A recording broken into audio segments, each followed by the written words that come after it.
Shalom, nama saya Misal Mangi dengan NIM 2023755721, jurusan Akuntansi Sektor Publik, mahasiswi Politeknik Negeri Kupang. Saya akan mempresentasikan hasil kerja saya. Yang pertama adalah manajemen Bapak atau paternalistic management. Setiap usaha dan aktivitas organisasi para pengikut atau bawahan selalu mengikuti jejak Bapak.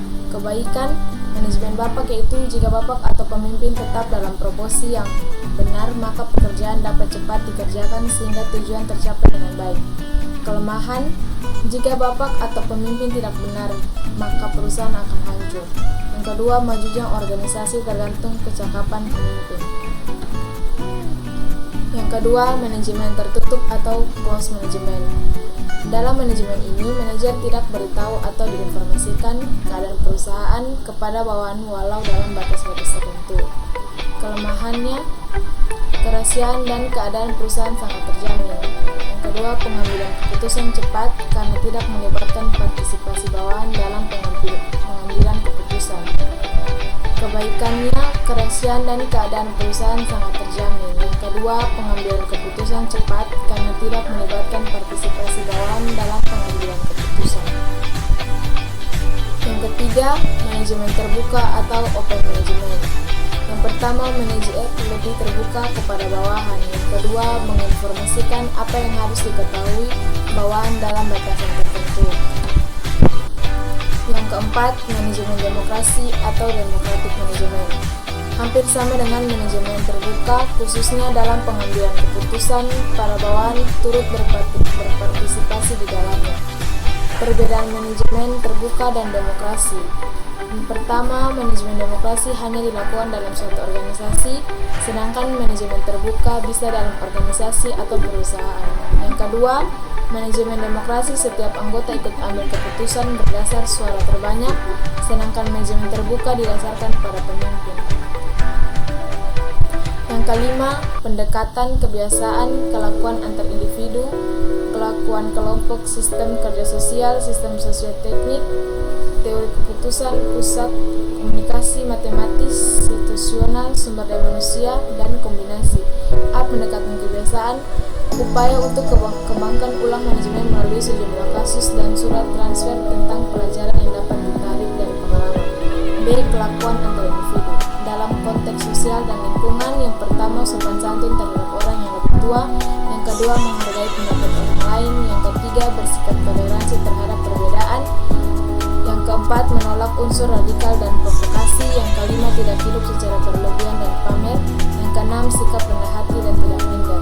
C. Kelakuan kelompok, aktivitas yang dilakukan oleh seorang individu dengan yang lainnya untuk mendapat aspirasi anggota, berinteraksi dengan setiap individu, dan saling gabung untuk capai sasaran yang sama. D. Sistem kerja sosial. Yang pertama, pelaksanaan perubahan atau change agent system. Yang kedua, sistem klien atau client system. Yang ketiga, sistem sasaran atau the target system. Yang keempat, sistem kegiatan atau the action system. E. Sistem sosioteknik, suatu pendekatan untuk desain kerja organisasi yang kompleks yang mengakui interaksi antar manusia dan teknologi di tempat kerja. F. Teori keputusan, teori ini digunakan untuk berbagai macam ilmu bidang studi, terutama bidang ekonomi. G. Pusat komunikasi, pendekatan ini merupakan bagian dari teori sistem komunikasikan kepada manajemen informasi dan berhubungan erat dengan teori keputusan. H. Matematis, metode yang digunakan metode dengan model matematis dari berbagai alternatif yang diharapkan memperoleh hasil yang maksimal.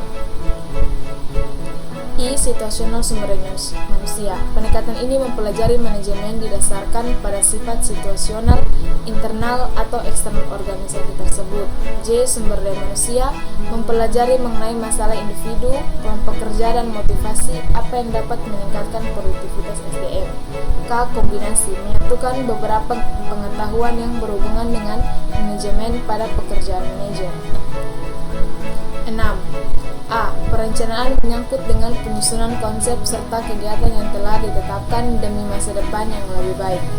B. Pengorganisasian, proses penyusunan struktur organisasi dan tersedia sumber daya atau tenaga keuangan dan surplus dalam organisasi. C. Pelaksanaan. Pelaksanaan adalah melakukan pengarahan, bimbingan, dan komunikasi serta koordinasi. D. Pengawasan. Fungsi manajemen yang tidak kalah pentingnya dalam suatu organisasi di mana peran dari personal yang sudah memiliki tugas, wewenang, dan menjalankan pelaksanaannya perlu dilakukan agar berjalan sesuai dengan tujuan, visi, dan misi perusahaan.